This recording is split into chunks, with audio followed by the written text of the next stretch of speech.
ಎಲ್ಲರಿಗೂ ಬೆಳಗಿನ ಶುಭೋದಯ ಹೇಳ್ತಾ welcome back to day 59 mini vlog. So ಬೆಳಗ್ಗೆ ಎದ್ದು ಫ್ರೆಶ್ ಅಪ್ ಆಗಿ ಎಲ್ಲರೂ ಕಸಿನ್ಸ್ ಎಲ್ಲ ಕುತ್ಕೊಂಡು ಟೀ ಕುಡಿತಿದ್ವಿ. ಸೊ ಟೀ ಜೊತೆ ನನ್ನ ಫೇವ್ರೇಟ್ ಕರಿ ಇತ್ತು, ಸೊ ಅದನ್ನು ತಿಂದ್ಕೊಂಡು ಆಮೇಲೆ ನಮ್ಮ ಮನೆ ಆಚೆ ಬರ್ತಿದೆ. ಸೊ ಇಲ್ಲಿನ ವಾತಾವರಣ ತುಂಬಾ ಚೆನ್ನಾಗಿದೆ, ವೆದರು. ಸೊ ಇಷ್ಟ ಆಯ್ತಿತ್ತು, ಸೊ ಅದಕ್ಕೆ ಗಾಡಿ ಫ್ರೆಶ್ ಏರ್ ತೊಗೊತ ಕೂತಿದ್ವಿ. ಸೊ ಆಮೇಲೆ ನಮ್ಮ ಕಸಿನ್ಸ್ ಎಲ್ಲ ಹಿಂಗೆ ಮಾತಾಡ್ಕೊಂಡು ಕೂತಿದ್ವಿ. ಸೊ ಆಮೇಲೆ ನನ್ನ ತಮ್ಮ ಅದು ತಬಲ ಇಟ್ಕೊಂಡು ಹೊಡಿತಿದ್ದ. ಸೊ ಆಮೇಲೆ ಹಂಗೇ ಬೇರೆ ಕಡೆ ನಮ್ಮ ಅಕ್ಕನ ಮನೆಗೆ ಸ್ನಾನಕ್ಕೆ ಹೋಗ್ಬೇಕಿತ್ತು. ಸೊ ಹಂಗೆ ಹೋಗ್ತಾ ಫ್ರೆಶ್ ಅಪ್ ಆಗಿ ನಮ್ಮ ಬಾವಿ ನೋಡ್ಕೊಂಡು ಹೋಗ್ತಾಯಿದ್ವಿ. ಸೊ ನಮ್ಮ ದೊಡ್ಡಮ್ಮ ಅಲ್ಲಿ ಚಪಾತಿ ಸುಡ್ತಿದ್ರು. ಸೊ ಆಮೇಲೆ ಫ್ರೆಶ್ ಅಪ್ ಆಗಿ ಬಂದ್ವಿ. ನಮ್ಮ ದೊಡ್ಡಪ್ಪನ ಅಂದರೆ ನಮ್ಮ ದೊಡ್ಡಮ್ಮನ ಮಗಳು ಅಂದರೆ ನಮಗೆ ಮಗಳು ಥರನೇ.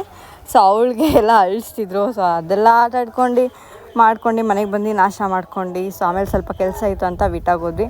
ಸೊ ಅಲ್ಲೋಗಿ ಪಾವ್ ಭಾಜಿ ತಿನ್ಕೊಂಡು ಮತ್ತೆ ಇನ್ನೊಂದು ಸಲ ಎಷ್ಟೇ ತಿಂದರೂ ಸಮಾಧಾನ ಆಗೋಲ್ಲ, ತಿಂತಾಯಿರ್ಬೇಕು ಅನಿಸುತ್ತೆ. ಸೊ ಡೈಲಿ ತಿಂತಾಯಿರ್ತೀವಿ. ಸೊ ಆಮೇಲೆ ಬ್ರೈಟ್ಸ್ ಟು ಬಿ ಮಾಡಬೇಕಿತ್ತು, ಅದೆಲ್ಲ ತೊಗೊಂಡು ಸೊ ಆಮೇಲೆ ಒಂದು ಸ್ವಲ್ಪ ಮನೆಗೆ ನಾವು ಸಾಮಾನು ತೊಗೋಬೇಕಿತ್ತು, ಅದು ತೊಗೊಂಡು ಮನೆಗೆ ಬಂದ್ವಿ. ಅಷ್ಟರಲ್ಲಿ ನೀರು ಬರ್ತಿಲ್ಲ ಅಂತ ಗೊತ್ತಾಯಿತು. ಸೊ ನಮ್ಗೆ ಯೂಶ್ವಲಿ ನಮ್ಮ ಬಾವಿಯಿಂದನೇ ಮನೆಗೆ ನೀರು ಬರೋದು, ಅಕ್ಕಪಕ್ಕದ ಮನೆಯವ್ರಿಗೆಲ್ಲ. ಸೊ ಸೊ ಅಲ್ಲಿ ಕರೆಂಟ್ ಏನೋ ಹೋಗಿ ಅದೇನೋ ಕಟ್ಟಾಗಿದೆ ವೈರು, ಅದರಿಂದ ಯಾರ ಮನೆಗೂ ನೀರು ಬರ್ತಿಲ್ಲ ಅಂತ ಅಂದ್ಬಿಟ್ಟು ಎಲ್ಲೆಲ್ಲಿಂದನೋ ನೀರೆಲ್ಲ ತಿನ್ಕೊಬಂದು ಇದು ಡ್ರಮ್. ಸೊ ಇಲ್ಲಿಗೆ ನಾನು ಮಿನಿ ವ್ಲಾಗ್ ಮುಕ್ತಾಯವಾಗುತ್ತಿದೆ. ಧನ್ಯವಾದಗಳೊಂದಿಗೆ tata, bye bye, see you.